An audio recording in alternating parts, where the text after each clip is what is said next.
Assalamualaikum warahmatullahi wabarakatuh. Alhamdulillah wa bihi nasta'in. Asyhadu an la ilaha illallah wahdahu la syarika lah. Wa asyhadu anna Muhammadan abduhu wa rasuluh. Wa nusalli wa nusallim ala hadzal nabiyil karim sayyidil mursalin wa ala alihi wa sahbihi ajma'in. Amma ba'd. Ayyuhal mu'minun, ittaqullah, usikum wa iyaya bittaqwallah, faqad faza man taqwa. Muslimin dan muslimat mudah-mudahan dirahmati Allah Subhanahu wa ta'ala. Di dalam sebuah hadis an Masruq radhiyallahu anhu qala dzukira Abdullah bin Mas'ud 'inda Abdullah bin Amr faqala zaka rajul لا أزال أحبه. سمعت النبي صلى الله عليه وسلم يقول خذوا القرآن من أربعة: من عبد الله بن مسعود فبدأ به، وسالم مولى أبي حذيفة،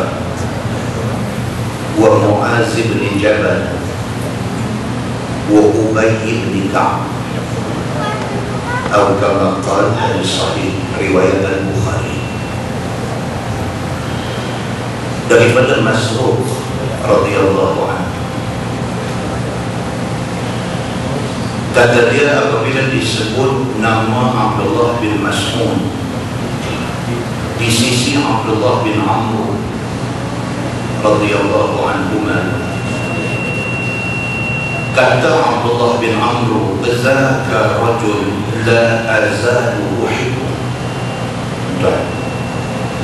Hadis ni dia nak cerita dengan kita keharmonian di antara sahabat-sahabat Nabi.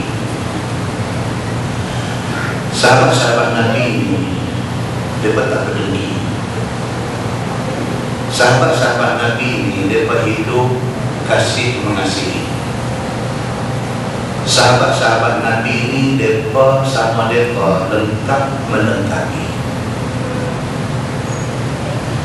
Apabila disebut nama Abdullah bin Mas'ud, ini bukan kecianan. Abdullah bin Mas'ud seorang sahabat yang Nabi SAW endorse sebagai satu orang sahabat yang alim Quran. Apabila disebut nama Abdullah bin Mas'ud di depan Abdullah bin Amr, pun orang hebat. Abdullah bin Amr bila dengar orang sebut nama Abdullah bin Mas'ud, dia terus kata, zaka rajul la azalu uhibbu. Dia kata ini satu orang manusia yang aku cukup sayang kat dia. Sebut nama sahabat Abdullah bin Mas'ud, yang dengarnya Abdullah bin Amr, dua-dua orang hebat.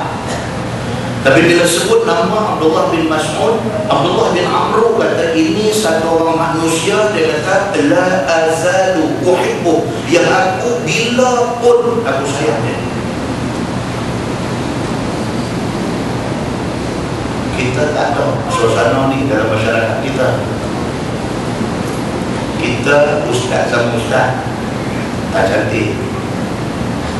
Sebut nama satu ustaz lain di depan ustaz ni, dia jabat mulut, dia kata kau tu. Dia tak ada ukhuwah Islamiah, dia tidak ada sayang sama-sama dia. Daripada ustaz-ustaz, daripada alim ulama, sampailah kepada orang Islam sama orang Islam, kita tak sayang sama-sama kita. Pasal itu orang Islam, orang boleh buat macam-macam di seluruh dunia. Pasal kita tak ada solidariti, kita tak ada perpaduan, kita tidak ada kesatuan, kita tidak ada sayang menyayangi. Tak ada.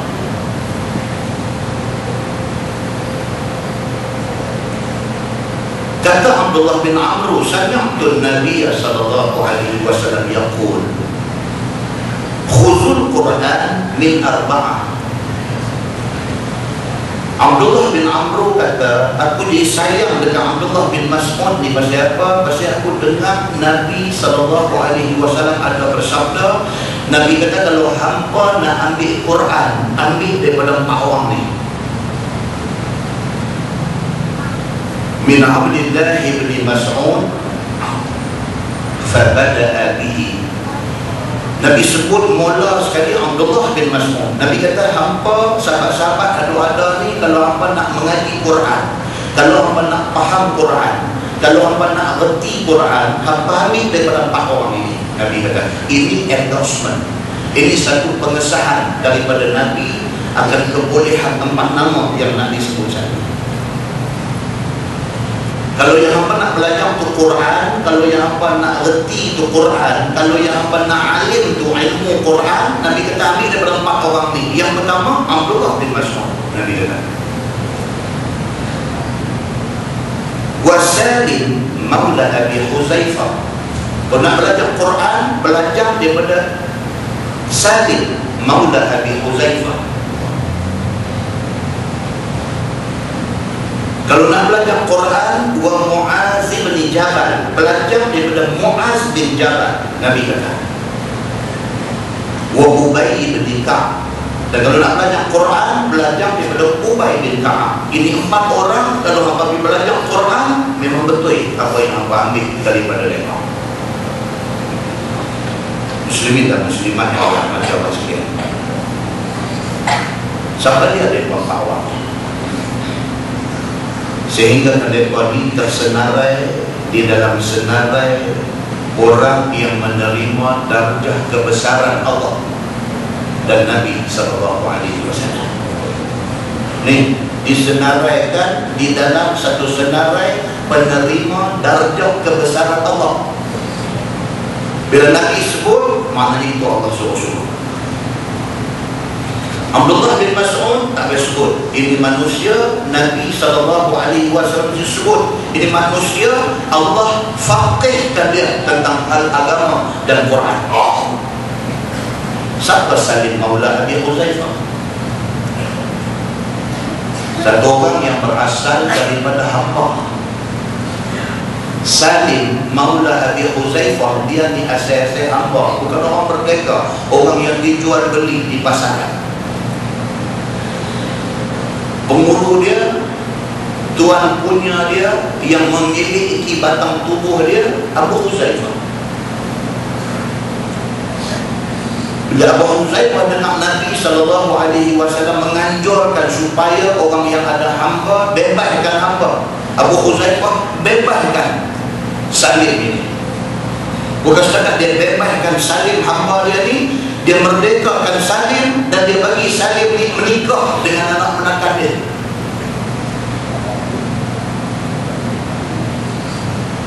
Salim maula Abi Huzaifah satu orang qari Quran, walaupun dia hamba tetapi dia qari dengan Quran ini. Qari maksudnya bukan surah senang saja, tapi dia alim tentang Quran. Dia menjadi imam Masjid Quba untuk sekian lama. Kita pergi Mekah, pergi Madinah. Bila dia sampai di Madinah, di antara masjid yang kita mesti kena ziarah ialah Masjid Quba. Ada orang pergi umrah tiap-tiap tahun. Bila pagi tu orang kata, di pagi ni kita ada ziarah, kita ziarah Masjid Quba. Dia kata saya tak pergi dah, saya duduk mati tiap-tiap duduk pergi selalu dah. Dia tak tahu kata Nabi SAW duduk di Madinah. Nabi yang duduk di Madinah itu every Saturday, tiap-tiap hari Sabtu Nabi bersemayam di Masjid Quba. Pasal apa? Pasal Masjid Quba itu masjid ussisa ala taqwa, yang dibina asas pembinaan dia di atas rasa takwa kepada Allah, dan dia masjid pertama yang Nabi dirikan. Nabi duduk di Madinah. Dalam hadis kata kalau tidak ada kenderaan, Nabi pergi berjalan kaki. Semayang juga sekali dalam seminggu di Masjid Quba. Dia pergi setahun sekali, dia tak pergi. Siapa yang satu masa dulu pernah menjadi imam Masjid Quba? Salim Maula Abi Huzaifah.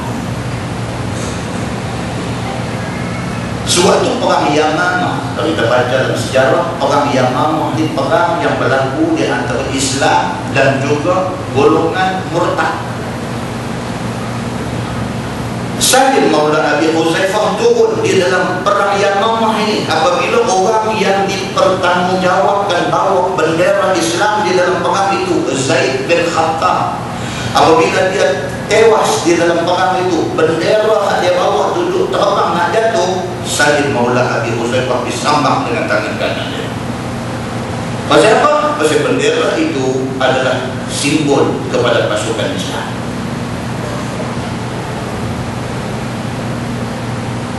Bila tewas saja Zaid bin Khattab, bendera itu jatuh tu, Salim Maula Abi Huzaifah disambang bendera itu, pegang dengan tangan dia. Orang ketok tangan kanan dia, bendera nak lepas, dia tangkap dengan tangan kiri dia.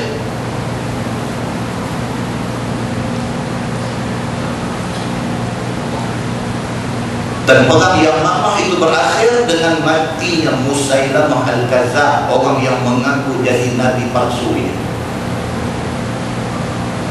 Bila perang selesai, sahabat-sahabat tidur cari, dia berjumpa Salim Maula Abi Huzaifah dalam keadaan tenang nak mati.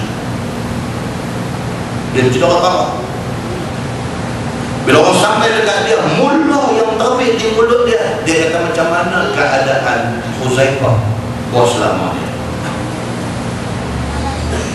Dia tak boleh lupa jasa kebaikan Huzaifah, bela dia masa dia jadi hamba dulu, tumpah kasih sayang kepada dia, merdekakan dia, dan lagi menikah dia dengan anak penakan Huzaifah. Dia tak boleh lupa. Di saat-saat nazak nak mati tu, bila orang main pegang dia, bangku dia, dia tanya Huzaifah macam mana. Dia tak peduli ke dia, dia duduk kira bos dia Huzaifah. Dia berbalik-balik, Huzaifah duduk ada sebelah, sudah mensyahid di dalam perang Yamamah. Dia berhabak berjalan, dia berkata Salim Huzaifah sudah syahid. Dia senyum, dia sebut Allahu Akbar, dia mati. Manusia yang seumpama ini, Salim Maula Abi Huzaifah, Nabi SAW sebut, Nabi kata kalau hamba nak belajar Quran, salah seorang yang hamba nak kena ambil ilmu Quran ini ialah Salim Maula Abi Huzaifah. Muslimin dan muslimat yang dirahmati Allah sekalian, Muaz bin Jabal, siapa dia ni? Yang kata Muaz bin Jabal ni siapa dia ni? Asal orang Yasrib, orang Madinah. Dia memang anak jati Madinah. Di antara kalangan orang Madinah yang awal masuk Islam. Bila dia masuk Islam? Apabila Nabi SAW hantar satu sahabat yang bernama Mus'ab bin Umair. Sebelum Nabi hijrah ke Madinah, Nabi hantar Mus'ab bin Umair pergi ke Madinah untuk bawa Islam kepada orang Madinah yang masa itu panggil Yasrib. Mus'ab bin Umair orang hebat, sehingga ke sahabat-sahabat yang dan berkumpul dengan dia, dia berkata apabila Mus'ab bin Umair bercakap, nampak kebijaksanaan terbit di antara celah-celah gigi dia. Nah, apa kata gigi dia jarang. Bila dia bercakap tu, dia nampak kebijaksanaan terbit daripada mulut dia. Ketika Mus'ab bin Umair dihantar oleh Nabi ke Madinah, ke Yasrib, untuk nak orang Yasrib tentang Islam, masa tu Muaz bin Jabal budak-budak lagi, dia masuk Islam. Satu orang tokoh di Madinah, di Yasrib pada masa tu, yang rupa parahnya segor, cerdik, dan dia satu orang yang outstanding di Madinah. Outstanding ni maksudnya dalam ramai-ramai orang nampak dia. Dia cerdik pada awal, daripada budak-budak cerdik itu nampak pada dia. Cerdikan itu dapat dilihat pada dia. Orang Madinah kalau sebut nama Muaz bin Jabal, kenalah ini budak cerdik, ini budak segok, ini budak cerdik, bercakapnya sangat petak.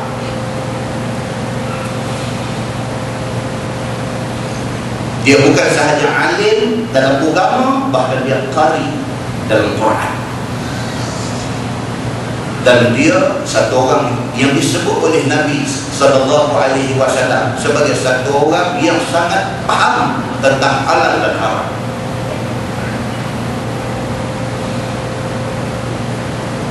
Bila berlaku pembukaan kota Makkah, Nabi daripada Madinah, Nabi main ke Makkah. Kemudian Nabi nak balik ke Madinah, Nabi suruh Muaz tinggal di Makkah untuk dijadikan guru kepada penduduk Makkah. Dia orang hebat. Bahkan kemudiannya dia dipilih oleh Nabi SAW untuk dihantar ke Yaman untuk nak bawa Islam ke Yaman. Sebelum Nabi SAW hantar dia ke Yaman, Nabi kata dekat dia, Nabi kata, Muaz, mungkin ini last engkau tengok aku. Masa Nabi nak hantar dia pergi ke Yaman sebagai wakil Nabi, nak mengajar penduduk Yaman, Nabi kata dekat dia, Nabi kata, Muaz, mungkin ini last hang tengok aku, anda akan tengok aku lagi. Betul apabila Muaz pergi sahaja ke Yaman, Nabi meninggal dunia. Muslimin dan muslimat yang dirahmati Allah, ini di antara nama-nama besar, nama-nama yang disebut oleh Nabi SAW sebagai contoh untuk dibuat ikutan oleh orang kemudian hari. Dalam sebuah hadis riwayat pada Anas bin Malik radhiyallahu anhu, kata dia, qala Rasulullah SAW, arhamu ummati bi ummati Abu Bakar wa ashadduhum fi amrillah Umar wa asdaquhum haya'an Uthman wa a'lamuhum bil halali wal haram Mu'adz bin Jabal wa afratuhum Zaid bin Thabit wa aqra'uhum Ubay wa likulli ummatin amin wa aminu hadhihi al-ummah Abu Ubaidah bin Jarrah, atau kama qala hadis sahih riwayat Imam At-Tirmizi. Anas bin Malik kata, Nabi SAW bersabda, Nabi kata, orang yang paling belah kesian kepada sama-sama umat Islam ialah Abu Bakar As-Siddiq.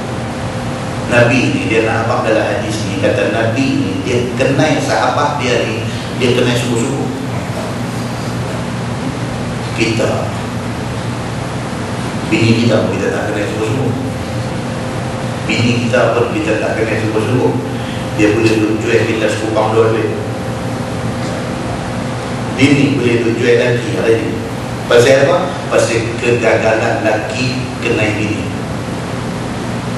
Abang, la ilaha illallah, dia hantar saya pergi kursus pula lagi seminggu. Kalau saya yang ni, yang saya tak suka ni, padahal dia ada cerita lain di sana dengan lelaki-lelaki lain.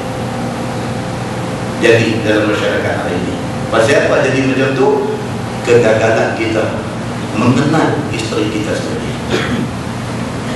Kita tak kenal anak kita sendiri. Anak kita boleh jual kita $10. Ayah, abang kena piskan, dia pemurung kita. Pasal apa? Dia pun salah, kita pun salah. Kita gagal kenal dia. Kerana tu kita tu kena pemurung dengan dia. Nabi SAW satu orang Nabi yang mempunyai sifat fatanah, sifat bijak cerdik. Nabi dia kenal bukan sahaja keluarga dia, sahabat-sahabat dia kenal. Sehingga kan Nabi boleh sebut, Nabi kata, arhamu ummati bi ummati Abu Bakar. Orang yang paling belah kesian kepada umat aku ialah Abu Bakar As-Siddiq. Dia mempunyai sifat belah. Dia tak boleh, dia baru bismillah yang mata dia terang. Dia tak boleh. Rajulun buka, satu laki-laki kuat namanya.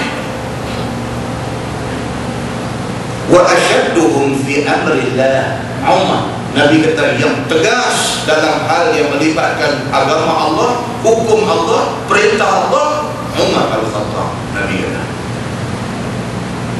wa asdaquhum hayaan Osman. Nabi kata orang hak paling malu, hak paling pemalu Osman bin Affan. Dan kita dah cerita di masjid ni, hari Osman nak kena bunuh dengan pemberontak yang main kepung rumah dia. Untuk pertama kalinya Osman pakai seluar panjang. Tidak pernah diriwayatkan oleh siapa-siapa kata Osman ni pakai seluar, tak ada. Tapi hari dia dikepung nak dibunuh oleh orang yang memberontak, yang tak puas hati, yang termakan dengan fitnah, yang ditambah oleh musuh terhadap Osman ni. Hari itu dia pakai seluar. Bila isteri dia tanya dia, dia kata, abang pasal apa ni? Tak pernah pakai seluar, abang pakai seluar. Dia kata, aku tak mau kalau aku mati dalam keadaan aurat aku tersedar. Pemalu dia di sisi Allah Subhanahu wa ta'ala. Itu dia Osman. Nabi sebut, Nabi kata, wa asdaquhum haya. Orang yang paling pemalu, sungguh-sungguh dia malu kepada Allah ini ialah Osman bin Affan. Wa a'lamuhum bil halal wal haram Mu'adz bin Jabal. Orang yang paling reti, yang paling tahu tentang halal haram ialah Mu'adz bin Jabal. Kalau kita baca dari ceritanya, dia halal, haram ni dia cukup jaga, dan dia cukup tahu apa mana halal, apa mana haram. Wa afraduhum Zaid bin Sabit. Yang paling alim dalam ilmu faraid ialah Zaid bin Sabit. Para ini bukan semua ustaz cerdik, bukan semua ustaz reti. Para ini mengaji, bukan tak mengaji, tapi tak cakap. Ada tak cakap. Abang aja ustaz, saya kematian bapa, mak saya ada lagi, kami laki-laki ada 3 orang, perempuan ada 2. Macam mana ustaz? Tulis ambil pen saya tulis cara pembahagiannya. Tulis tak? Mak hang dapat berapa per berapa, hang dapat berapa laki-laki, perempuan dapat berapa, harta yang 3 tahun lagi berapa, abang-abang dan dia kira-kira tulis bagi. Itu alim faraid. Itu alim faraid. Siapa yang alim dalam faraid ini? Zaid bin Sabit. Wa aqra'uhum Ubay. Nabi kata yang paling qari Quran ini ialah Ubay bin Ka'ab. Maka kerana itu pada zaman pemerintahan Umar Al-Khattab, Umar lantik dia untuk jadi imam sembahyang tarawih. Ubay bin Ka'ab. Wa likulli ummatin amin. Nabi kata bagi setiap umat ada orang yang amanah. Berapa zaman kita hidup hari ini, akhir zaman, nak cari orang amanah susah. Nabi kata ada, dalam ramai-ramai ada orang yang amanah. Wa amin hadhil ummah. Dan orang yang amanah dalam kalangan umat aku yang ada hari ini ialah Abu Ubaidah Al-Jarrah. Dia orang yang paling amanah, kata Nabi SAW. Tuan-tuan, Abu Bakar As-Siddiq dia orang hebat, tuan-tuan. Nabi sebut dalam senarai tadi, Nabi sebut dia dulu orang yang paling prihatin, orang yang paling belas kesian ialah Abu Bakar As-Siddiq. Tuan-tuan, dalam sebuah hadis riwayat Imam Muslim, kata Abu Hurairah radhiyallahu anhu, qala Rasulullah sallallahu alaihi wasallam, man asbaha minkumul yawm sha'iman. Nabi satu hari duduk lepas sahabat-sahabat ni, Nabi tanya, Nabi kata, kalangan kita ada ni, siapa yang pagi tadi bangkit niat nak puasa sunat? Nabi tanya, ni dalam kalangan kita ada ni, siapa yang puasa sunat hari ni? Qala Abu Bakar, ana. Abu Bakar kata saya puasa ya Rasulullah. Kita hari ni mai hari Arafah. Orang tanya tak puasa apa lagi, dia tanya boleh puasa apa?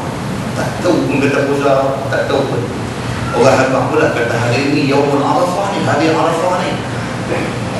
Oh, sunat puasa apa? Tanya pula lagi.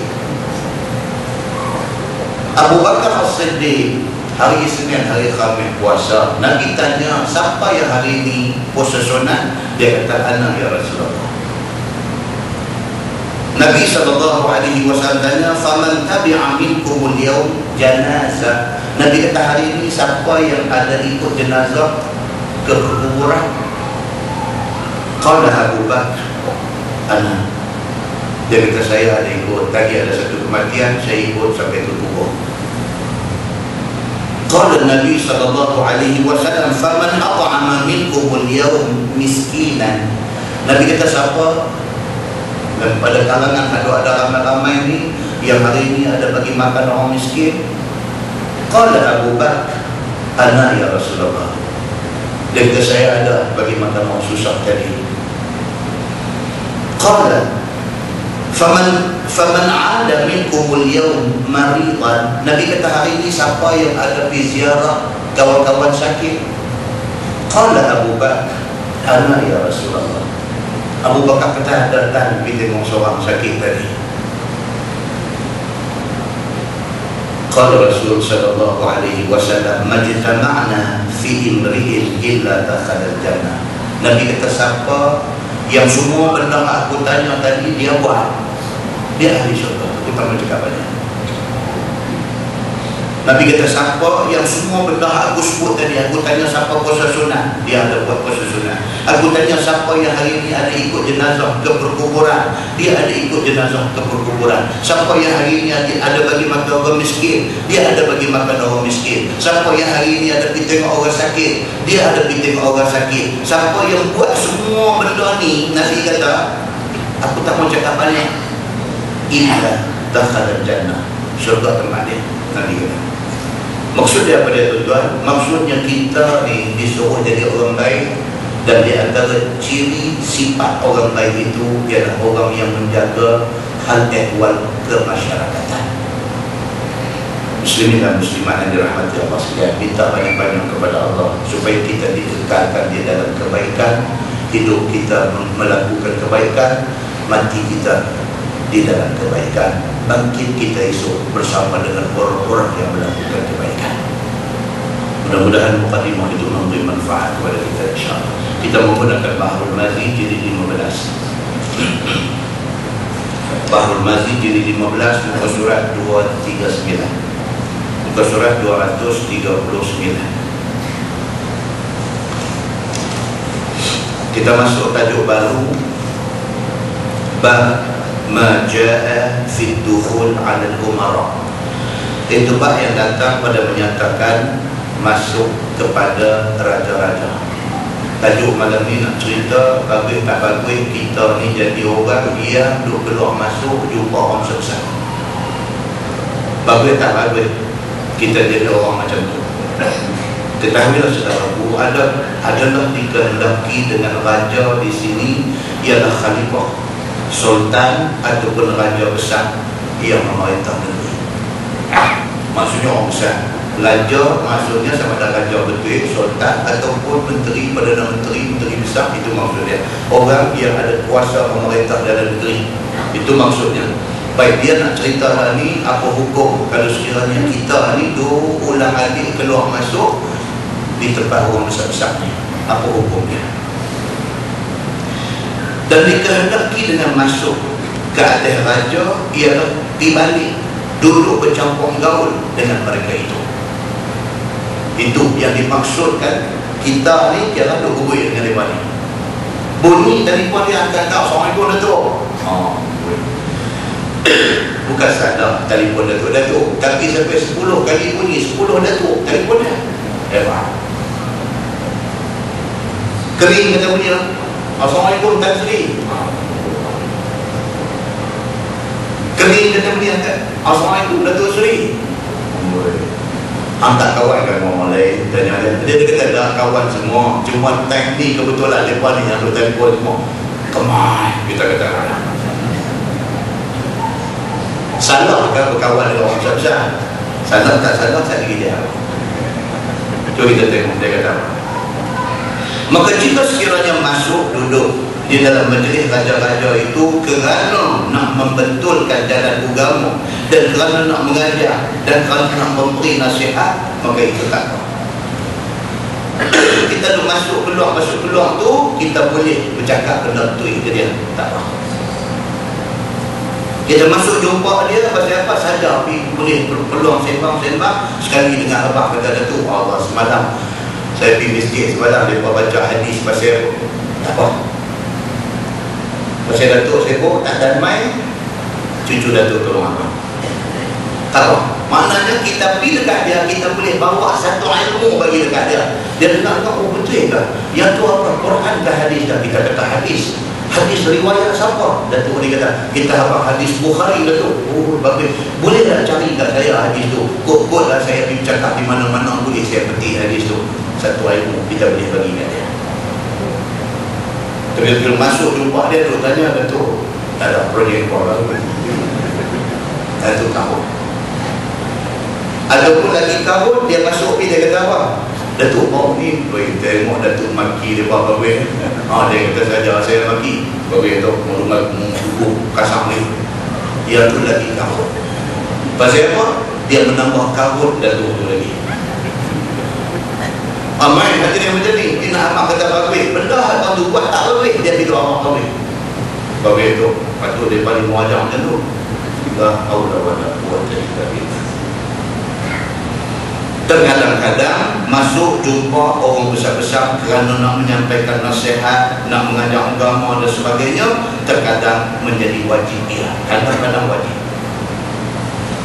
Masuk ni, kalau orang lain tak boleh masuk, kita saja yang boleh akses orang-orang ni, maka wajib kepada kita kena pergi dan sampaikan agama kepada mereka. Dan jika masuk duduk di dalam majlis raja-raja besar itu supaya mencapai nama dan supaya jadi tinggi martabat ataupun supaya gok nama dan kerana nak mendapat harta dan sebagainya, maka itu haram pada syarak. Berulang alik ni kerana benda-benda yang disebutkan tadi, nak cari kesempatan atas kedudukan kawan tu, pergi jumpa orang yang berkenaan ni kerana nak ambil nama, kerana nak pergi kecek, nak ambil ingat tak besar lagi dan sebagainya. Dia kata kalau itu sahaja tujuan dia, dia kata maka itu haram pada syarak. Pasal apa? Pasal tak membawa kebaikan pada agama. Bermula dalil itu adalah hadis yang dikeluarkan oleh Imam At-Tirmizi. Kata dia an Ka'b bin Ujrah radhiyallahu anhu qala kharaja ilayna Rasulullah sallallahu alaihi wasallam wa nahnu 9 5 wa 4 ahlul adadaini min al-Arab wal akhar min al-Ajam. Diriwayatkan kepada satu sahabat Nabi sallallahu alaihi wasallam, nama dia Ka'b bin Ujrah radhiyallahu anhu. Kata dia telah keluar kepada kami Nabi sallallahu alaihi wasallam, padahal kami tengah duduk dalam dua kumpulan yang ada jumlah 9 orang. Ka'b bin Ujrah, dia kata kami duduk ada dua puak. Kami satu puak, pada itu satu puak Nabi main. Satu kumpulan itu 5 orang, satu kumpulan 4 orang. Ini ada dua geng, satu 5 orang, satu 4 orang. Satu daripada dua kumpulan itu Arab dan satu lagi Ajam. Dia kata aku dalam geng ni orang Arab, apalagi ini bukan orang Arab. Nabi tolong. Bila dilihat Nabi SAW, kami duduk dalam kumpulan itu, dan itu sabda Nabi, faqala isma'u hal sami'tum innahu sayakunu ba'di umara faman dakhala alaihim fasaddaqahum bikazbihim wa a'anahum ala zulmihim falaysa minni wa lastu minhu wa laysa biwaridin ala al-hawd. Sabda Nabi SAW, dengarlah sekalian, kamu akan kalah ini. Nabi keluar-keluar main dekat mereka ni, balik ni 5 orang, balik ni 4 orang. Nabi bila di tengah-tengah, Nabi kata dekat mereka, isma'u. Nabi kata dengar ni, apa aku nak kata ni. Hal sami'tum, Nabi kata apa dengar tak ni? Makna kata penting tak Nabi nak apa ni? Mula-mula Nabi kata isma'u, Nabi kata dengar ni, aku nak abang satu benda. Hal sami'tum, apa dengar tak? Nabi nak make sure tak ada yang tidak. Nabi nak abang kata benda yang Nabi nak abang saat lagi itu penting, kena bagi perhatian. Maka jawab mereka itu, kami dengar dan kami taat ya Rasulullah. Oh, dia kata kami dengar dan kami janji apa juga yang Tuhan abang kami akan taat. Sabda Nabi SAW, adakah mendengar sekalian kamu akan kalamku ini? Jawab mereka, kami dengar dan kami akan junjung ya Rasulullah. Sabda Nabi bahawa sesungguhnya kelak akan jadi kematian daripada wafat aku. Ganti orang yang mengkepalai orang Islam itu ialah raja-raja yang beradat, yang berperangai, mereka itu menyambut kerajaan. Nabi Allah di depan 9 orang. Kita dengar baik-baik telefon abang. Nabi kata, selepas wafat aku esok ni, kemudian hari esok ni, orang nak mai jadi ketua, nak jaga apa ni, penyambut dia kata. Kasar ni, patut baca tak patut baca? Kasar ni. Nabi kata begitu. Nabi kata baik-baik, selepas wafat aku esok-esok ni, orang hak naik pegang amanah menjadi ketua yang menjaga orang-orang Islam ini, sebahagian daripada mereka ni beradat mereka itu penyambut. Nabi kata mereka ni jadi penyambut, berebut nak pegang jawatan ni pasal apa? Pasal nak sambung kekayaan negara. Berebut nak pegang jawatan ni bukan nak berkhidmat kepada masyarakat, berebut ni pasal nak kaya. Alhamdulillah tak jadi lagi di Malaysia. Dan itu patut kita bersyukur. Ni Nabi sebut 1400 tahun dulu ni, Nabi sebut ni, alhamdulillah tak jadi lagi kat kita lah ni. Yang ni siapa gagah daripada orang Islam itu dan berkuasa yang memerintah, naik dia dengan sendirinya dan jadi raja dan memerintah semua orang dengan suka hatinya sendiri sahaja. Nabi kata esok ni pemimpin nak naik esok ni, lepas aku tak ada esok ni, mereka naik dapat kuasa, dia membujuk lalu melentang pada seorang mau baca hadis ni kan? Maka tidak dengan kesukaan orang besar dan pahlawan muslimin dan sekalian rakyat menaikkan akan mereka itu, mengaku akan dia pemimpin dengan pilih mereka itu, maka apabila telah naik seorang itu menjadi raja dengan yang demikian itu, maka sudahlah keluar dia daripada jalan syarak. Dia dilantik oleh rakyat yang memilih dia. Bila dia naik-naik, dia langgap habis agama ni semua. Maka peringatan kepada orang yang nak memilih, jangan pilih orang yang macam ni. Dan peringatan kepada orang yang tak dipilih, jangan berkelakuan begini.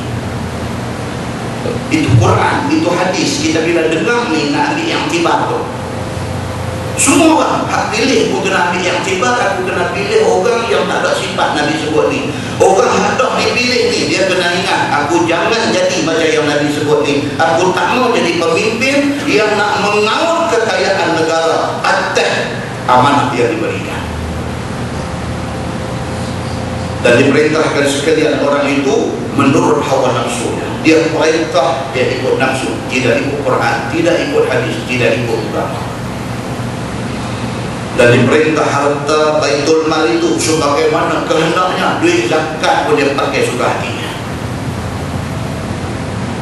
Dia jadi ketua, dia pegang kuasa dalam negeri, dia ambil duit zakat, beli jersey bola sepak bagi kau. Pun alhamdulillah tak jadi di Malaysia.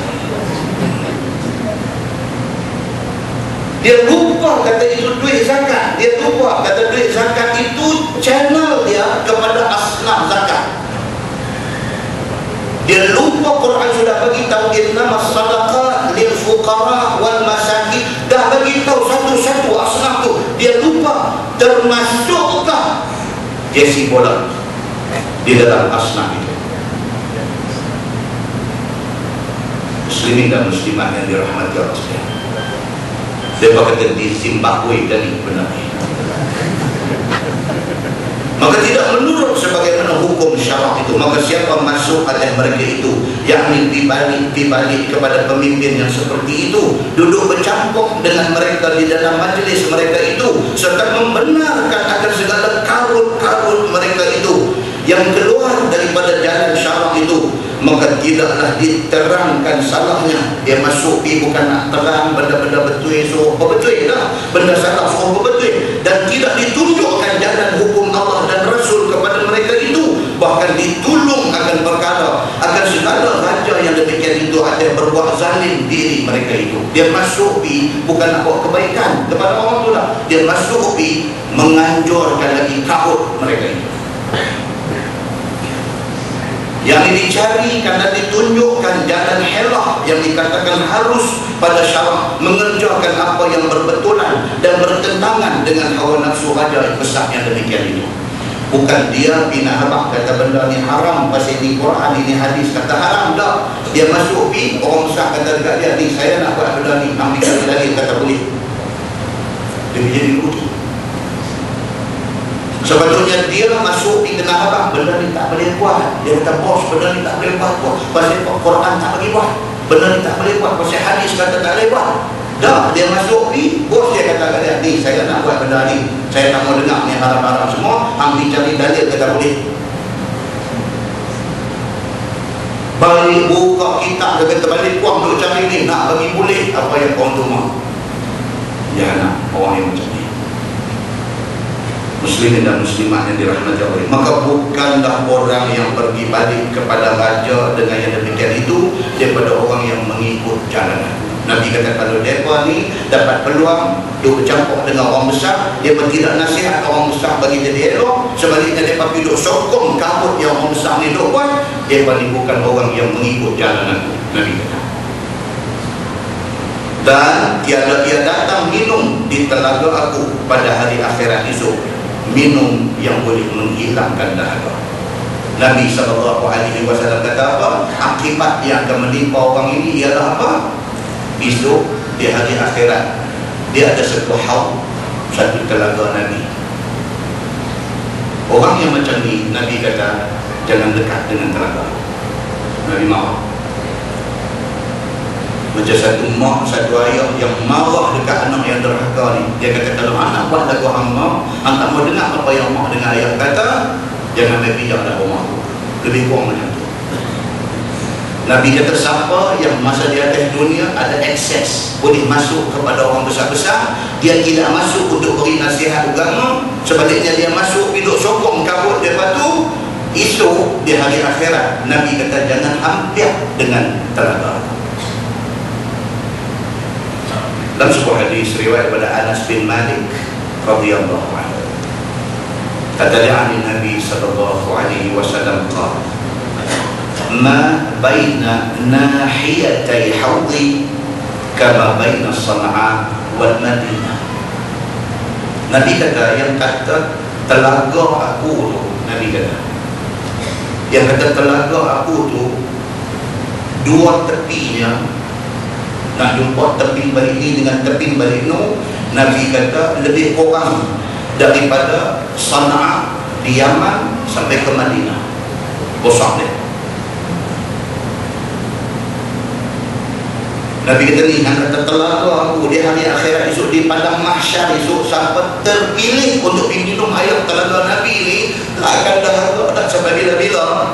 Telaga Nabi itu Nabi kata kalau pun nak abang ke ampal luar dia lebih kurang tu daripada Sana'a Yaman tu sampai Madinah aku duduk ni, dia punya luar dia macam tu. Dalam sebuah hadis lain riwayat daripada Abdullah bin Amr bin Al-As radhiyallahu, kata dia qala Rasulullah sallallahu alaihi wasallam haudi masiratu syahr wa zawayahu sawa wa ma'uhu abyadu min al-waliq wa rihuhu atyabu min al-misk wa kizanuhu kanujumis sama' faman syariba minhu fala yazma'u ba'dahu abada atau kama qala, hadis sahih riwayat Muslim. Nabi SAW kata telaga aku masiratu syahr, kalau berjalan daripada tebing balik ni berjalan pergi sampai tebing balik sana sebulan baru sampai. Masjid Sultan bin Sa'ad ni, Masjid Sultan bin Sa'ad, kita nak jalan daripada tahun ni nak pergi Kuala berapa lama? Saya tunggu masjid ni kosong dah. Telaga Nabi kalau berjalan daripada tebing ni Nabi tebing balik tu, Nabi kata berjalan kaki sebulan. Maksudnya apa? Ramai orang boleh sekali diminum air telaga tadi. Wa zawayahu sawa, tiap-tiap sisi tepinya sama. Nabi kata, kalau sini pergi ke sana sebulan perjalanan, balik ini ke balik ini pun sebulan perjalanan. Besar dia. Wa ma'uhu abyad min al-wariq, air dia ni lebih putih daripada perak. Silver tu tengok lebih daripada tu lagi. Wa rihuhu atyabu min al-misk, wangi dia lebih wangi dari kasturi. Wa kizanuhu kanujumis sama, gemerlap cahaya dia macam kermipan bintang di langit. Faman syariba minhu, Nabi kata siapa dapat minum daripada air telaga aku itu, fala yazma'u ba'dahu abada, sampai bila-bila dia tak akan dahaga dah semua hidupnya. Hebatnya yang dikatakan haud, yang dikatakan telaga Nabi itu, hebat dia macam tu. Orang yang kita baca tadi ni, Nabi kata jangan ambil dengan telaga. Muslimin dan muslimat yang dirahmati Allah sekalian, hati-hati jangan kita tergolong dalam golongan itu. Sabda Nabi SAW, wa man lam yadkhul alaihim wa lam yu'inhum ala zulmihim wa lam yusaddiqhum bikazbihim fahuwa minni wa ana minhu wa huwa waridun ala al-haud. Sabda Nabi SAW, dan siapa-siapa yang tidak masuk atas pemerintah itu, yang tidak pergi masuk bercampur gaul di dalam majlis mereka itu, dan tidak tolong mereka atas kezaliman mereka itu, yakni tidak tunjukkan jalan helak, jalan untuk nak mengharuskan raja-raja memperbuat perkara yang ditegah oleh Allah, yang mengikut hawa nafsu itu, dan tidak sokong, tidak dibenarkan segala karut mereka itu, bahkan dinasihati mereka itu dengan mulut dan kelakuan, maka ialah orang yang terjumlah di dalam orang yang menjalankan jalan. Nabi kata siapa yang kalau dia boleh pergi masuk jumpa orang besar-besar ni, dia masuk, dia bercakap agama, dia selamat, dia boleh pergi telaga. Siapa yang kalau dia masuk, dia pergi tegur apa tak elok yang dibuat oleh pemerintah ni, dia dapat main minum air telaga. Siapa yang apabila pemerintah buat karut, dia tidak dicampur dengan karut itu, dia boleh masuk minum air telaga. Tapi siapa yang tak buat macam tu, jadi macam golongan tadi, jangan hampir dengan telaga. Kata Tirmizi, ini hadis sahih lagi gharib, tiada kami ketahui akan dia, akan hadis ini melainkan daripada ilmu wajah. Kita boleh tengok dalam banyak riwayat cerita tentang benda yang sama. Masalah dia kata sabang hati agama itu sebenarnya amat susah. Dia kata susah, dia kata nak sabang dengan agama ni bukan senang, bukan senang benda. Tuan-tuan, kita duduk di mana pun, kita duduk di mana pun, kita jadi guru sekolah, nak sabang dengan agama ni bukan senang. Bila dapat pengetua kaki Yahya ni, kita ustaz dalam sekolah tu, apa ni, Tosok bercakap orang yang pegang jawatan agama dalam sebuah negeri, dalam sebuah negara itu besar, dalam sekolah saja, pengetua saja, bos kita saja, dia jenis mampu. Dia jenis hujung tahun lagu nak buat majlis, ajak cikgu-cikgu semua pergi hotel mana ke, panggil cikgu ni main menyanyi, panggil cikgu ni main menyanyi, saat lagi lagu nak buat belakang pipi, lagi-lagi perempuan pun tak ada di Malaysia ni. Tapi saja contoh bawah api lah, semua nikih Zimbabwe semua. Kalau berlaku macam tu, kita ni ustaz dalam sekolah tu, kita ni nak ditegur pengetua ni, nak pergi habang dekat pengetua, kata cikgu tak boleh buat lagu ni, cikgu ni tak boleh, pengetua tengok lagu tu ya, kita ubah lah, ubah tu sampai lomba siap sama. Tu baru dalam pagar sekolah kecil tu aja. Satu ustaz dan tak ambil seorang kan nak tegur muka tu. Tuan-tuan jangan cakap dalam sebuah negara. Orang-orang agama ni bukan tak tahu kata benda tu tak boleh. Mereka ni tapi nak abang lagu mana? Takut tengok dekat Presiden Zimbabwe ni. Takut Zimbabwe. Maka dia main pula tajuk ni. Dia kata apa? Dia hamak dekat kita ni. Dia kata nak sabak dengan hal agama ni bukan senang. Anak-anak kita tuan, anak-anak kita keluar universiti dapat kerja bagi join dengan international company. Join dengan international company. Mereka punya annual dinner mereka semua belah-belah. Nama pun international company. Annual dinner mereka bukan orang Melayu saja. Annual dinner mereka di satu dunia yang orang main. Wakil dia, representatif daripada Jerman ada, daripada Perancis ada, daripada England ada, daripada apa semua main. Dia portray keluar main ni bukan macam portray Coca-Cola. Anak kita duduk kabit dalam duduk. Dia nak meresap hilang, tak mau hadir dalam majlis tu. Dia punya GM cari dia. Dia kata mana Ismail kita mana? Betul Ismail ada dalam bilik hotel dia tapi panggil dia. Main duk tang ikan semua dia kata kalau turun jahanam. Tak mau minum dia bercakap mulut dia bagi minum juga. Hey Ismail, come on dia kata. Kacau main dia pun. Come on Ismail. Dia kata come on, enjoy yourself.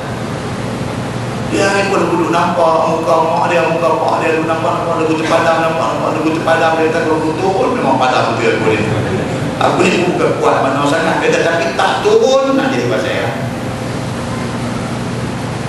Duk nampak rumah pun sebulan duk ada 3,500 duk bayar. Duk nampak kereta dia, kereta bini dia yang tu campur-campur bank komitmen saja pun sebulan duk ada kat 6,500. Nyawa penatun.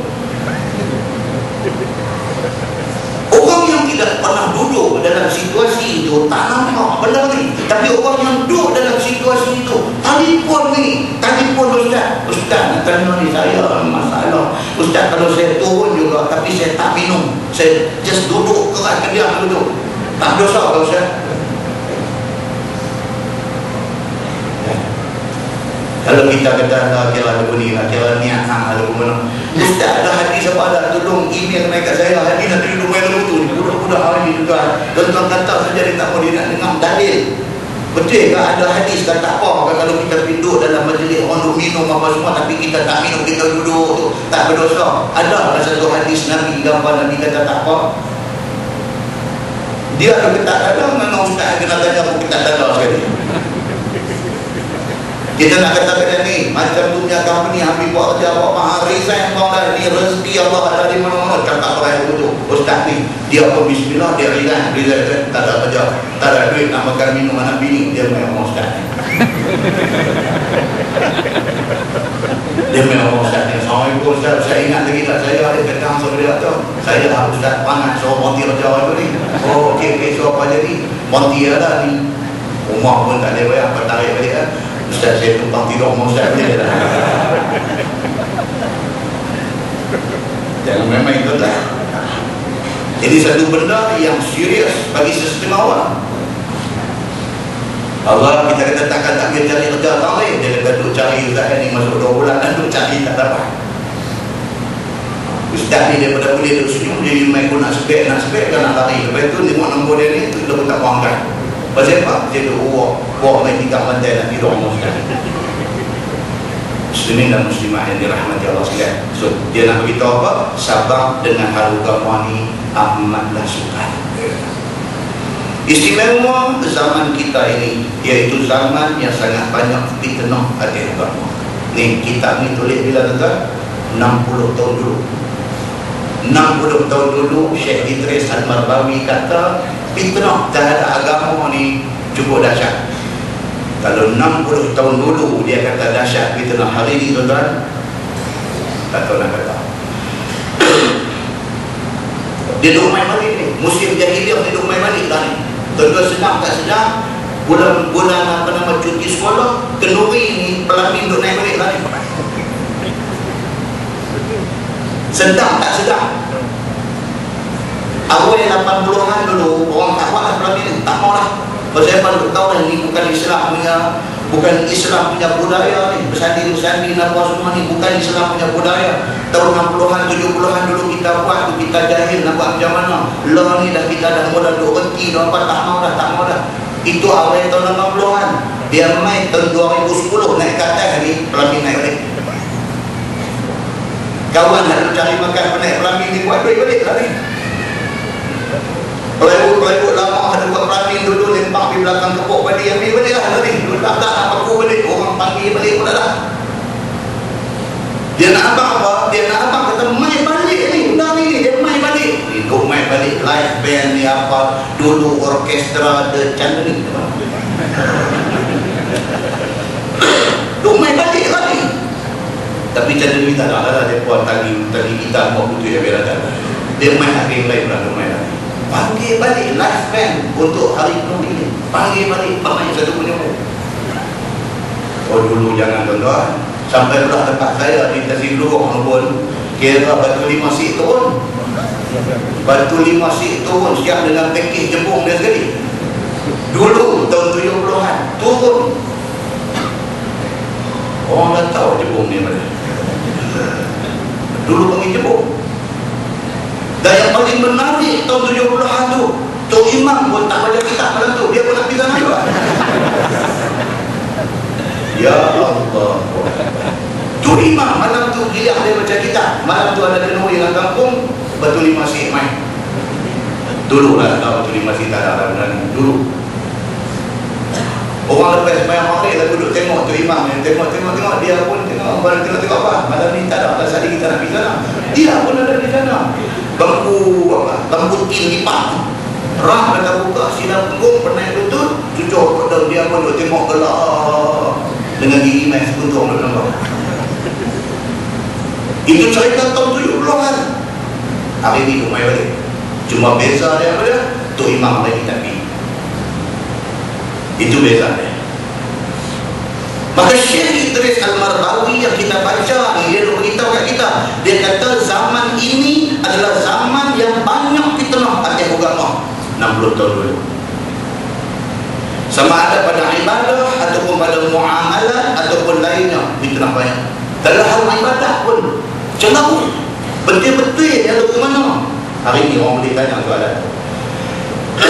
Satu orang nak pergi Mekah, dia makan soalan kecil tapi jadi satu kuman dalam kepala dia. Dia tahu Ustaz ni saya nak turun minggu depan ni. Oh kita kata ahlan wa sahlan bitul Yusuf. Apabila hajat mabrurah dah yang tu tak apa ni nak tanya ni. Tawaf ni Ustaz ni, masa tawaf ni dia dah betul-betul nak mula tawaf tu kena niat ke tak? Benda ni tak. Nak mula tawaf tu kena niat ke tak? Mak dia tak sure, dia tak pasti kena niat atau tak kena niat. Kalau kata kena niat, apa nas dia? Pendapat imam mazhab mana yang kata kena niat? Oh ni kata aku ni, pening Ustaz, saya nak turun minggu depan dah, usul hati 3 tahun lagi. Itu satu, dia kata satu, ada apa soalan ni? Satu lagi, dia kata satu lagi tawaf ni kita start daripada penjuru Hajar Aswad. Okey, kita jalan ni rukun yang mana ni Ustaz ni, dia nak tanya rukun yang mana ni, kita nak kena angkat tangan dekat dia kau tak kena kan? Bila kita tanya soalan tu malam ni, kawan ada minyak kali dah pun dah mula turun dah. Aku tahu apa nak sure, tapi takkan ada kilo kan. Pasal saya tanya satu ustaz tu kata dalam hadis dia cuma cerita pada Nabi istilah. Bila Nabi sampai di rukun Yamani, Nabi istilah dengan tangan kanan dia tanpa pucuk. Habis kalau kita duduk jauh adalah kita nak kena angkat tangan. Ustaz tu kata tak ada dalam hadis cerita tentang angkat tangan dekat rukun Yamani ini, tak ada dalam hadis. Saya tanya ustaz satu lagi, dia kata ada angkat siap lentur sekali lagi. Dia kata saya confuse ini nak turun minggu depan ni. Nampak tak? Ini yang dikatakan apa? Fitnah dalam hal ibadah. Yang ni jadi confused, yang ni jadi tak clear, yang ni jadi keliru, yang ni jadi tak sure, yang ni jadi tak pasti. Benda ni semua boleh selesai dengan mengaji. Kalau kita boleh luang masa kita duduk dalam majlis ilmu, baca hadis, baca huraian dia, tengok mazhab apa kata apa mazhab, kita faham benda tu secara jelas dan kita tak jadi gerak kabut bila nak turun di Mekah buat haji.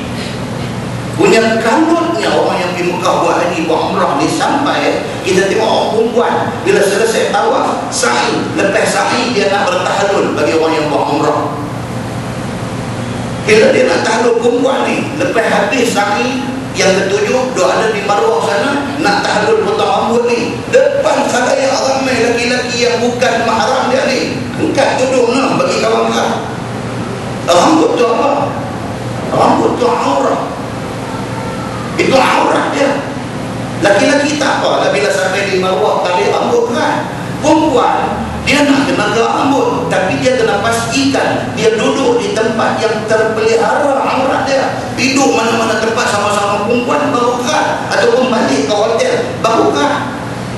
Ada dia sama naik dengan laki-laki hidup nak kerat di Marwah tu. Sedangkan rambut orang perempuan itu aurat. Tuan-tuan pergi sana, tengok ramai tak ramai ada orang itu di Marwah. Ramai. Kecelaruan di dalam ibadah. Muslimin dan muslimat yang dirahmati Allah sekalian. Ini yang Syekh Idris Al-Marbawi nak abang dekat kita ni, yang dia nak beritahu.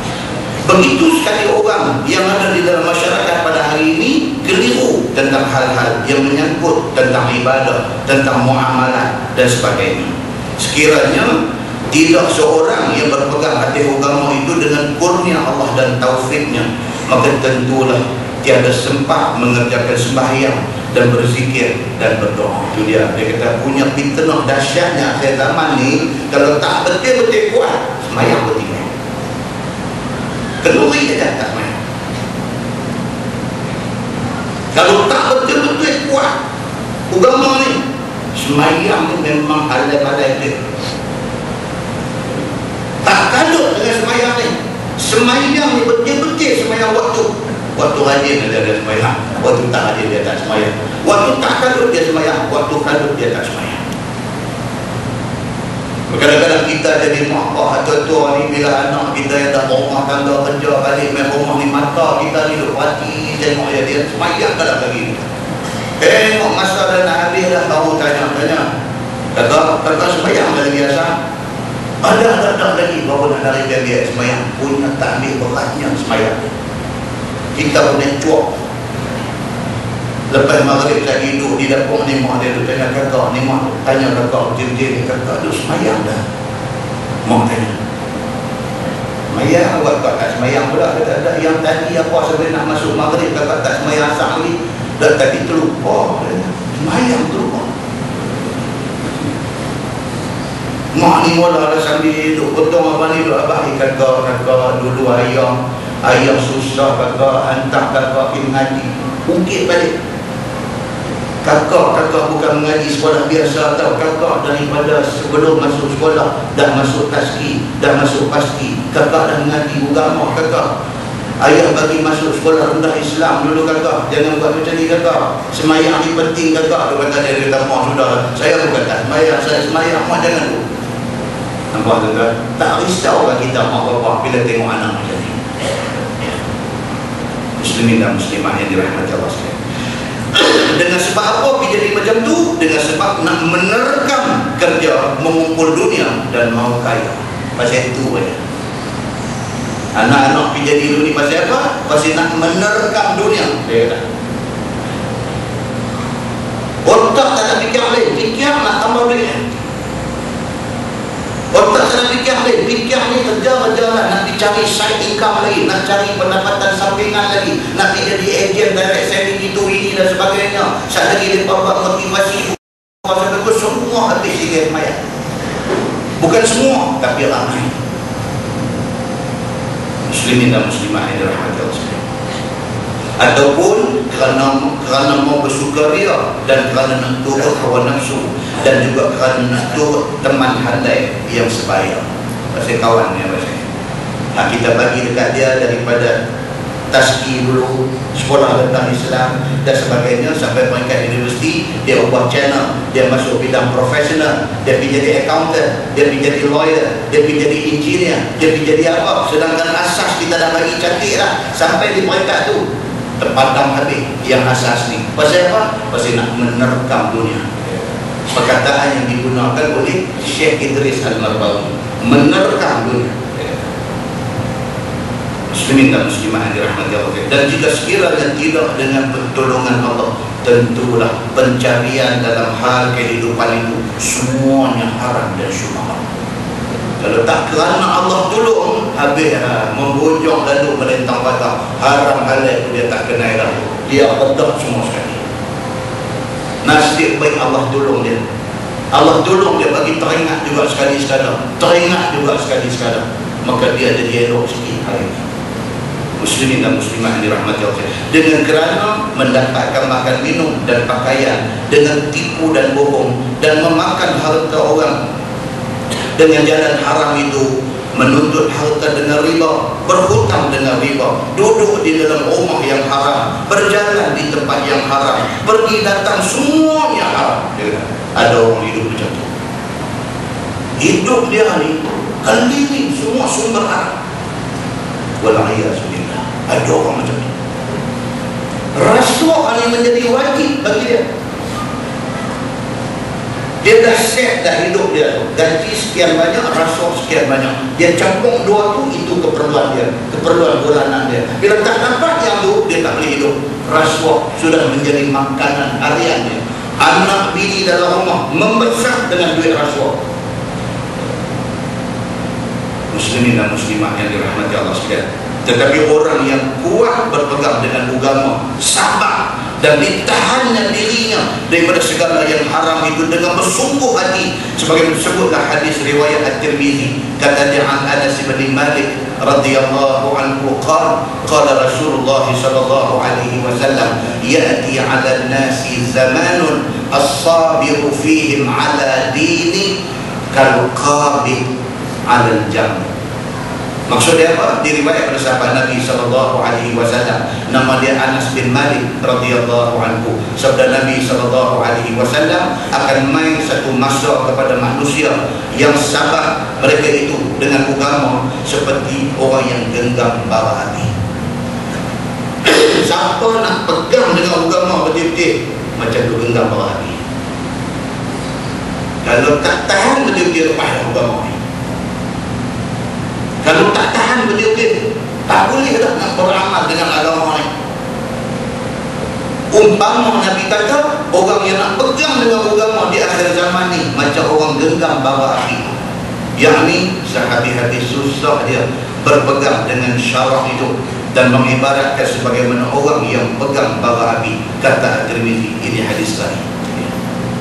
Muslimin dan muslimah yang dirahmati Allah sekalian, Anas bin Malik yang riwayat hadis ni, dia sahabat yang menjadi orang kanan Nabi. Kita ada cerita banyak pasal Anas bin Malik. Dia antara sahabat yang mati umur tua. Dalam setengah riwayat kata dia mati umur 103 tahun. Anas bin Malik anak kepada Ummu Sulaim yang kita cerita banyak kali dah ni. Dia mati umur 103 tahun. Az-Zahabi, Imam Az-Zahabi kata dia mati pada tahun 93 Hijrah. Dia mati. Dia beritahu hadis ini dekat kita. Dan dia merupakan sahabat yang di Basrah, dia yang last sekali wafat. Di Basrah, dia di kalangan sahabat Nabi, dia adalah orang yang last sekali wafat di Basrah. Sebelum dia mati, Anas bin Malik ni 40 tahun dia menjadi imam masjid di Basrah. 40 tahun dia imam di Basrah. Satu sahabat Nabi yang cukup alim dan menjadi rujukan sekian ramai orang Islam pada masa itu. Nabi masuk daripada Mekah ke Madinah, Nabi main dia orang Madinah. Nabi masuk ke Madinah, umur dia baru 10 tahun masa itu. Mak dia bawa Bisrah dekat Nabi, suruh jadi khadam Nabi. Mak dia kata, saya lain tak ada harta, tak ada apa-apa, tak ada. Yang saya ada anak ni aja. Dia kata, terimalah dia sebagai khadam tu. umur baru 10 tahun. Nabi Nuh di sana 10 tahun, umur dia 20 tahun, Nabi wafat. Dia hidup lagi sehingga umur 103 tahun. Lepas Nabi wafat, dia hijrah ke Basrah. Dia jadi imam di Basrah 40 tahun, dia mati di Basrah.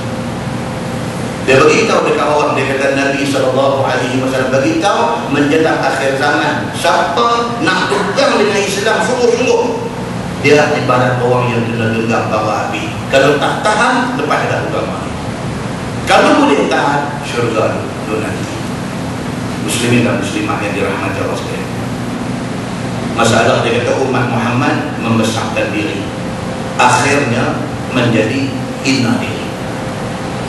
Sesungguhnya ini satu perkara yang menunjukkan atas Nabi SAW adalah satu mukjizatnya yang telah zahir sebagaimana yang disabdakannya itu, iaitu akan mendapat orang-orang Arab yang Islam itu memerintah orang kafir sehinggalah menjadi hamba sahaya akan anak-anak raja kafir daripada raja-raja Parsi dan Rom. Itu dia. Nabi dah beritahu dah, esok Islam akan menang. Parsi dengan Rom kuasa kafir pada masa itu. Nabi kata esok Islam akan memerintah, anak-anak raja Rom, anak-anak raja Parsi akan jadi punya. Nabi apa? Jadilah berlalu. Jadi bila ni yang jadi Islam kuat, orang-orang kafir main duduk di bawah Islam, menghina diri duduk di bawah Islam ni. Bila di ketika orang Islam pegang kuat dengan agama, pada masa tu orang Islam kuat. Bila orang Islam jadi macam orang Islam hari ini, agama ni buang di tepi, hukum hakam ni tak ambil peduli, sampai hukum Islam sendiri orang Islam tak nak. Jadi apa yang jadi pada hari ini? Sahabat saya cerita, dia tak tahu dulu tengok cerita apa innocent apa dahsyat penghinaan yang mereka buat kepada Islam, kepada agama Islam dan Nabi umat Islam, Nabi Muhammad SAW ini. Tahap dia cukup dahsyat. Tuan-tuan, mereka heran kan kita hidup melompat belau atas jalan. Mereka heran kan? Mereka duduk sila panggung depan TV, tengok mereka gelap aja tuan. Mereka tak ada heran kan kita. Sebulan 2 bulan ke depan dia buat lagi. Setahun 2 tahun ke depan dia buat lagi. Pasal apa? Pasal dia tahu orang Islam hari ini tak kuat. Dia tahu orang Islam hari ini punya kaya atas jalan saja. Dia tahu orang Islam hari ini bergantung hidup dengan dia. Ada pihak menyarankan supaya orang-orang Islam hari ini boykot, tak usah guna Google. Pasal Google itu Yahudi punya, tak usah guna Google. Bolehkah kita hidup tak guna Google? Sampai budak-budak kita, budak Melayu Islam kita kata, dia kata kalau lah Tuan Haji Google ni boleh ada sebelah aku masa Aisyah, alangkah baiknya. Pasal Haji Google ni sahabat tahu. Tuan-tuan tanya apa pun dia keluar main dari cerita, kita nak tahu. Dahsyat. Siapa ni yang dibuat engine ni, yang dibuat search engine, yang dibuat ni teknologi, siapa buat? Dia tak buat. Kalau kita orang Islam boleh buat seumpama Google ni, search engine Islam boleh, kita tak perlu kepada Google dia. Kita boleh hidup dengan kita, tapi kita tak boleh buat. Pasal apa? Pasal orang Islam dengan mentaliti dia, mentaliti consumer. Kita punya mentaliti ni pengguna, bukan pencipta. Kita tak erti nak mencipta benda, kita tahu guna aja. Itu sebab kalau raya orang Melayu, raya orang Islam ni Cina tutup belai. Itu sedang tak pernah hidup jadi. Raya kita Cina ambil cuti. Mereka masa tu lah nak pergi Genting Island, nak pergi Cameron Island, nak pergi mana, mereka cuti masa tu. Kata buka raya apa, masa apa yang apa cuti. Dia kata kalau buka pun tak ada orang beli, masa orang raya semua. Mana nak ada beli ni kita? Raya dia tak tutup kedai, dia buka kedai. Pasal apa? Pasal raya dia pun kita nak pilih. Tak sedap, benda tu kita tak sedap. Kita renung balik, baru kita nampak, oh tu dia yang kata orang Melayu, orang Islam ni, tahap dia, tahap tu. Pusing satu bandar ni, nak cari orang Islam pun dia ampun, tak ada. Sedap tak? Kalau staff ni kok ramai tak tahu. Tak ada. Puji Nabi ni, tak mana kedai orang Islam buat kedai gunting rambut. Tak ada. Pasal apa? Pasal kita tak menjadi peneraju kepada bidang-bidang. Orang yang Hindu, Sarawak tak ada. Pasal apa? Pasal hadut distribute Sarawak kebanyakan mereka. Beli kita. Bila kita marah dekat Yahudi itu, hina Islam, kita marah ni, kita lompat jalan. Itu saja yang kita boleh buat. Tapi kalau tak buat, tak boleh. Mereka tak heran dekat kita. Kita tak tunjuk kemarahan kita. Tapi tak buat tu saja. Mereka tak heran dekat kita. Tak jejak pun dia. Takkan nak bakar bendera. Bendera tu buat apa beli, bukan kami beli dia tak. Apa beli, betul apa bakar bendera. Apa juga apa bakar. Mereka boleh fikir macam tu. Muslimin dan muslimat yang dirahmati Allah sekalian, ini kedudukan orang Islam bukan di Malaysia, seluruh dunia. Begini keadaan. Sedangkan kita baca malam ni, Nabi SAW beritahu dekat sahabat-sahabat dulu. Nabi kata apa? Satu hari isu Islam akan pegang power. Anak-anak Raja Rom, anak-anak Raja Parsi akan menjadi hamba-hamba. Nabi apa begitu? Maka dengan kerana itu, sudahlah pula orang Arab itu besar diri dan bermegah-megah dan banyak nikmat yang dikurniakan Allah. Bila dah betul apa yang Nabi kata, orang Islam jadi berkuasa, lupa diri. Lupa diri. Pasal apa? Pasal kuasa kita pegang. Pasal apa? Pasal semua kita kata doa dalam tangan kita, kita kontrol, kita lupa diri. Maka semua penduduk hidup dengan besar diri, bermegah-megah dengan nikmat yang dikurniakan Allah. Dalam keadaan dia bersedap di dalam nikmat itu, bangkit pula hamba sahaya daripada anak Persia dan anak Rom, hantam balik tuan dia orang-orang Arab ini. Akhirnya apa? Orang ambil balik kuasa itu, kafir kontrol balik dunia. Sebab orang Islam ini cepat sangat lupa diri. Muslimin dan muslimat yang dirahmati Allah, sehingga dapat dikalahkan dan menjadi mereka itu memerintah apa yang sebelumnya diperintah oleh orang Islam. Dia take over hari. Mau ni dia nak hantar balik negeri, baru dia batal. Dia balik negeri, kita nak beli di kedai apa? Pasal apa? Pasal semua kedai dia punya. Sedap tak sedap dia punya. Tanya saja the store siapa punya. Tanya ni siapa punya. Tanya ni siapa punya. Ni siapa punya. Semua orang punya, bukan kita punya. Tanah kita pun dulu kita punya. Dulu lah mereka punya. Ni abang ni dulu ni bapa ulung ni semua tanah Tok Wan Ham ni. Tanah kita pun kata, Tok Wan kaya ada yang ni semua Tok Wan Ham punya ni. Anak dia lah siapa punya. Ada mereka punya. Itu yang berlaku. Muslimin dan muslimat yang dirahmati Allah, bermula sekalian itu telah berlaku.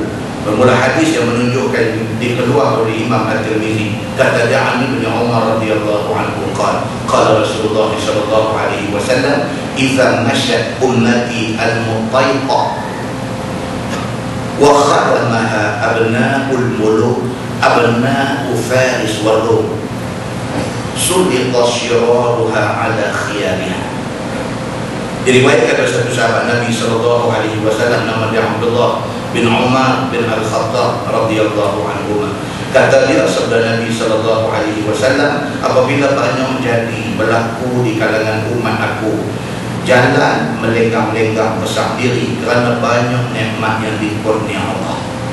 Tuan-tuan nampak hadis ni, sampai upah hati terdulu Nabi kata, apabila orang Islam ni merasa dia duduk dalam comfort zone, orang putih kata duduk dalam zone selesa.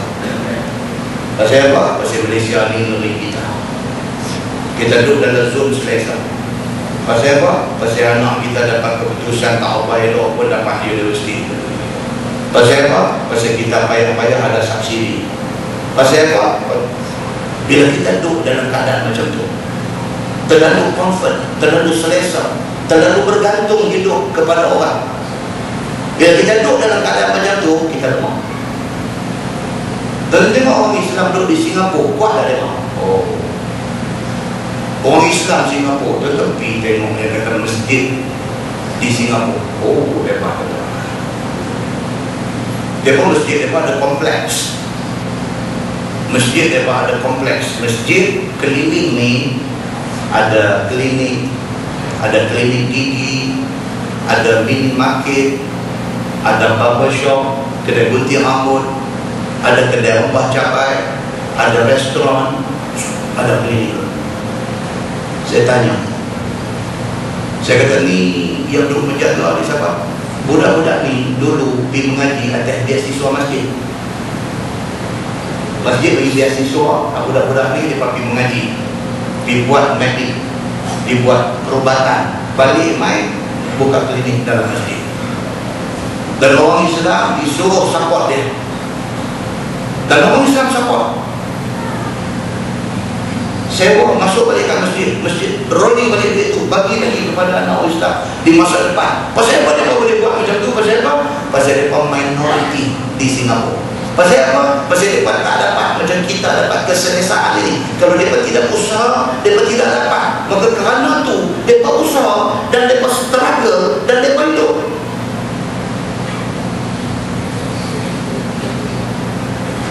Kita faham dia apa kita dulu nak apa? Oh, pernah kita nak apa dari pernah. Kita ini semangat ni nak suruh anak kita ni. Kita tengok tukun yang lagi, kita syok kat dia. Kita nak anak kita jadi macam dia. Hantar bagi mengaji sekolah rendah Islam. Yuran tak bayar. Macam mana sekolah tu nak hidup? Cikgu-cikgu dia kalau hati-hati lillah, ta'ala lillah, lillah cikgu tu. Cuba yuran jangan duduk tergelincang, bagi lagi sumbangan kuatkan. Kata yang ni yuran, yang ni ayah saya lagi. Budak-budak duduk main macam tu. Sekolah ni pun, oh tuan-tuan, bila ada duit ni, macam-macam boleh buat. Ada sakit yang bersemangat tu tinggi, sumbangan itu orang. Di hutang di kedai orang Islam, kalau tak bayar, tuan kedai tegur sikit, ingat sampai mati tu. Dia pergi hutang kedai Cina maki dah tak bayar. Dia kata, okey, janganlah marah saya macam tak apa. Bercakap tentang sikap ni, sambung boleh suruh kami. Sikap kita ni, sikap kita kena ubah. Ini yang dia beritahu ni. Apabila umat Islam ini, kata Nabi SAW, "Iza masyad ummati al-mutqaiqah." Apabila berjalan umat aku ni mutaiqah, maksudnya melenggang-lenggang sono, macam orang senang, macam orang kaya, tak ada buat kerja banyak, duit tu ada. Apabila orang Islam main sikap macam ni, mengambil semua benda, take for granted, ambil sambil lewat. Apabila orang Islam sikap macam ni dan menghadapkan dia, yang menjadikan hamba sahayanya anak-anak raja dan anak raja Parsi dan Rom. Pada masa itu dia hidup senang, sampai anak orang kafir menjadi kuli dia, nescaya akan dikerasi dan dikalahkan dia oleh orang-orang yang hina itu, akan orang-orang pilihan itu. Nabi kata apa? Amadul Qadir, isu orang ni, isu dia makan apa? Muslimin dan muslimah yang dirahmati Allah sekalian. Dan diperintahnya dan jadi kepala pula. Satu hari dia take over, dia bos dalam negara kita. Tanah tumpah darah kita, negeri bertuah, dulunya nama tanah Melayu. Tiba-tiba satu hari kita menjadi kuli di tanah air kita sendiri. Inilah yang berlaku di Palestin. Palestin itu bumi Arab. Palestin, Israel ini main menumpang setumpuk saja. Tiba-tiba hari ini mereka yang menentukan baik buruk nasib anak pribumi Palestin. Bumi macam menteri cakap muslimin dan muslimah yang dirahmati Allah sekalian. Kata dia, ini hadis At-Tirmizi, ini hadis gharib. Wallahu a'lam. Baik, insya-Allah kita masuk. Raja perempuan memerintah negeri tidak akan maju. Dia kata, ulanglah. Dia kata kalau orang perempuan naik jadi ketua, tak maju negeri itu. InsyaAllah kita tengok apa kupasan agama terhadap tadi ini. Betul tak orang perempuan ini tak boleh jadi ketua? Ketua yang macam mana tak boleh? Ketua yang macam mana boleh? Kalau nak sekiranya kata ada boleh itu. Nah, kita tengok akan datang, raja perempuan kalau memerintah negeri tidak akan maju. Kita akan tengok hadis dia insyaAllah.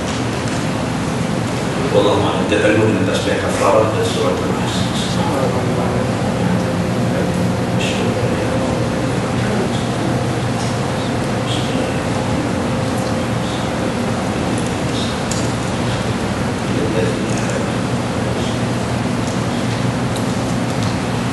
اللهم صل على محمد في الأولين والآخرين وسلم رضي الله تبارك وتعالى عن سادتنا أصحاب سيدنا رسول الله أجمعين. بسم الله الرحمن الرحيم. الحمد لله رب العالمين حمدا يوافي نعمه ويكافئ مزيدا. يا ربنا لك الحمد كما ينبغي لجلال وجهك الكريم وعظيم سلطانك. رضينا بالله ربا وبالإسلام دينا وبمحمد نبيا ورسولا. اللهم افتح علينا فتوح العارفين وارزقنا فهم النبيين بجاه خاتم المرسلين. اللهم فقهنا في الدين وعلمنا التأويل واهدنا صراطك المستقيم. اللهم أرنا الحق حقا وارزقنا اتباعه وأرنا الباطل باطلا وارزقنا اجتنابه. اللهم اجعل جمعنا